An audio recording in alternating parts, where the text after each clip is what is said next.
नमस्कार दोस्तों, स्वागत है आपका इस नए वीडियो में।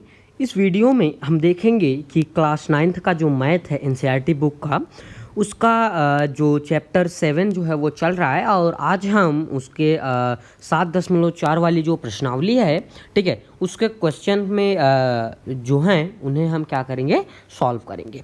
ठीक है, तो चलिए देखते हैं कि पहला क्वेश्चन इसमें क्या है।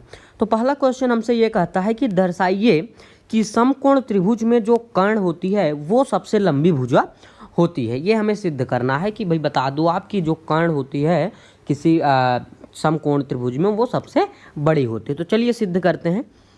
तो यहाँ पे हमारे पास जो बी है कोण, ये एक समकोण है। ठीक है, तो अब हमें केवल यहाँ पे ये सिद्ध करना है कि AC जो है वो क्या है, बड़ी है। या फिर आप यहाँ पे ये कह सकते हो कि जो AC है वो बड़ा होगा किससे, AB के। ठीक, AB से वो क्या होगा, AC बड़ा होगा। ठीक है, तो अब इसके लिए हम क्या करते हैं, अब हम ये जानते हैं कि कोण A प्लस कोण B प्लस कोण C बराबर कितना होता है, 180 अंश। किसके कारण, ये तो हम बहुत पहले से जानते हैं कि त्रिभुज के तीनों कोणों का योग जो होता है।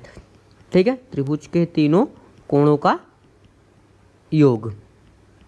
ओके, अब आप देख सकते हो कि कोण A प्लस 90 डिग्री, B तो हमें दिया ही है, प्लस कोण C बराबर 180 डिग्री ये है। ठीक है, तो अब अगर हम देखें कि कोण A प्लस कोण C बराबर कितना है, 90 डिग्री।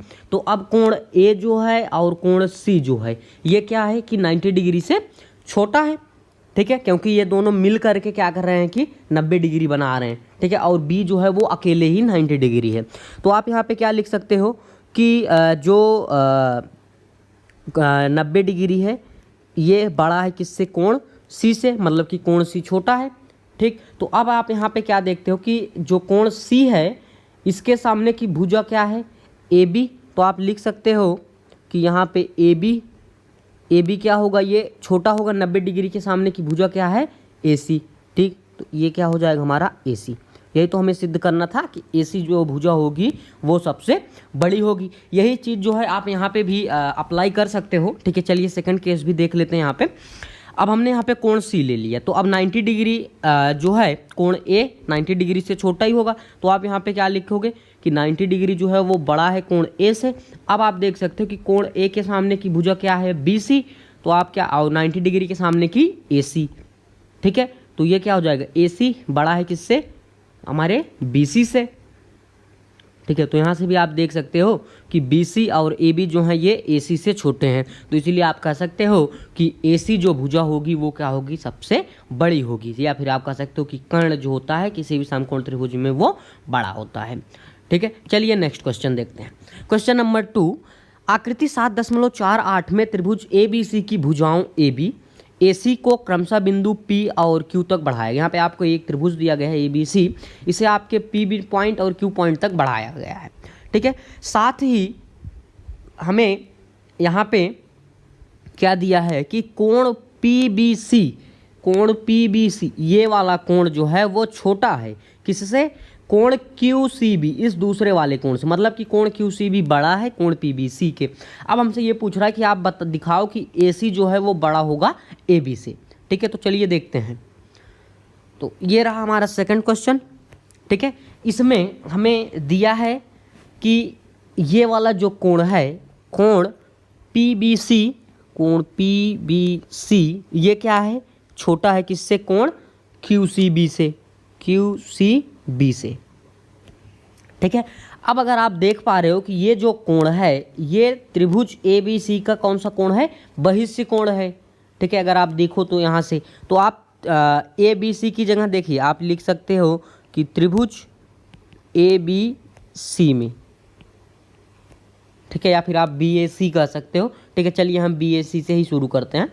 ठीक है, ताकि आपको आगे भी समझने में आसानी हो। त्रिभुज BAC, मैं यहाँ से पॉइंट शुरू कर रहा हूँ। ठीक है, ये रेड वाले पॉइंट से, पहले इस पे, फिर इस A पे गया, फिर इस C पे गया।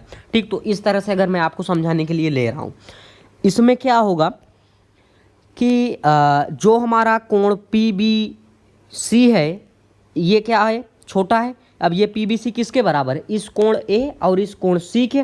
तो आप क्या लिखोगे कि कोण A प्लस किससे मिलकर के, मतलब किन दोनों योग के बराबर, इस कोण C के। तो आप लिखोगे कोण ACB से।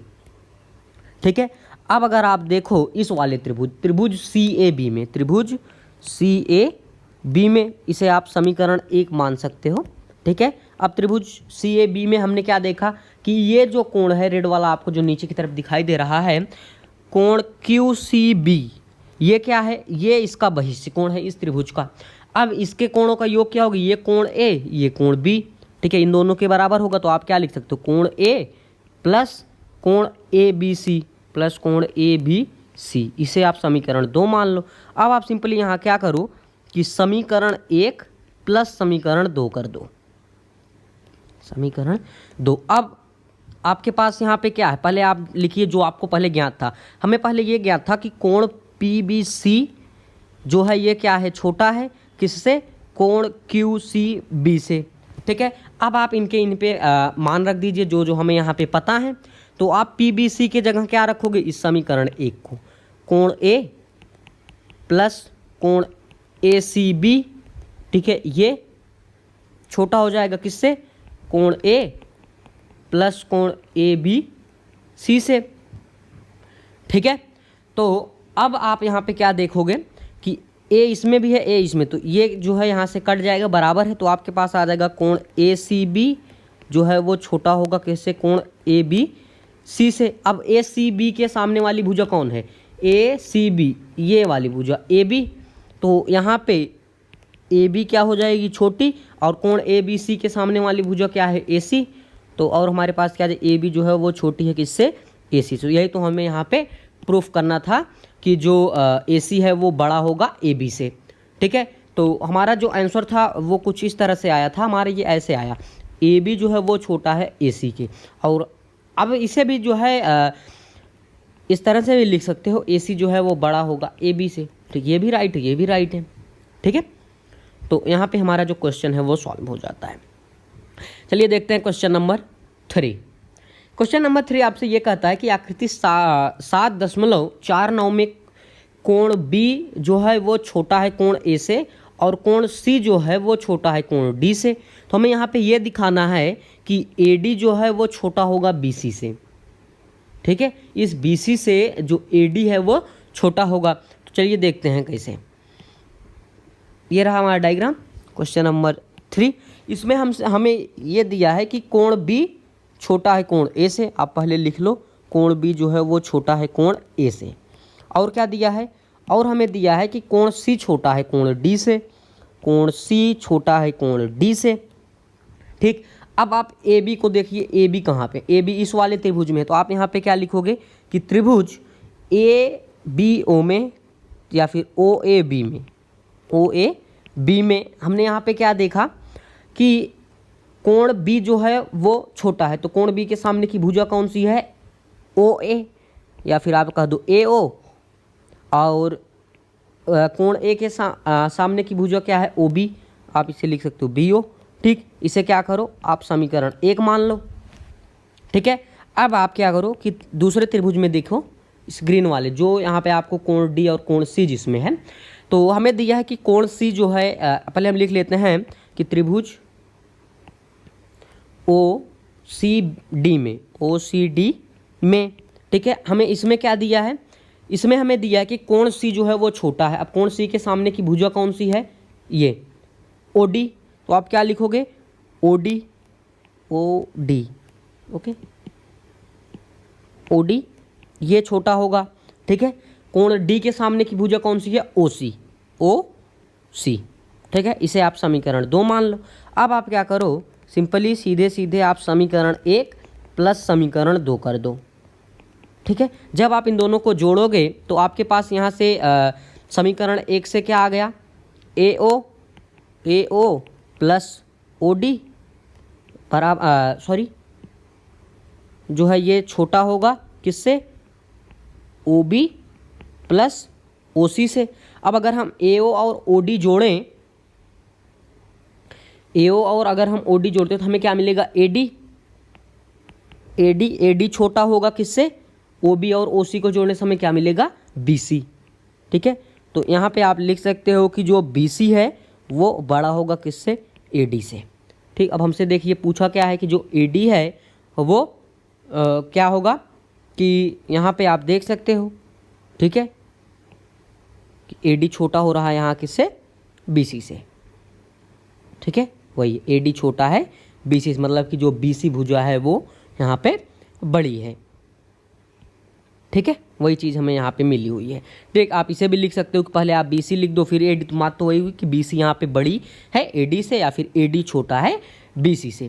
ठीक है, तो इस तरह से हमने जो है प्रश्नावली 7.4 के ये जो 3 क्वेश्चन हैं इन्हें हमने सॉल्व किया। अगर आपको ये वीडियो अच्छी लगी हो तो वीडियो को लाइक कीजिएगा और हमारे चैनल को भी सब्सक्राइब कीजिएगा, ताकि आगे हम इस तरह की जो भी वीडियो बनाए उसकी नोटिफिकेशन आप तक पहुंच जाए और आप उसे देख सकें। और अगर आप क्लास 6, 7, 8, 9, 10, 11 इन सभी के जो फिजिक्स हैं, ठीक है, उनको पढ़ना चाहते हो तो आप जो है हमारे चैनल के प्लेलिस्ट में जा कर के उन्हें जो है जो हमारी वीडियोज़ हैं उन्हें आप अच्छे से देख सकते हो। ठीक है, थैंक्स फॉर वॉचिंग।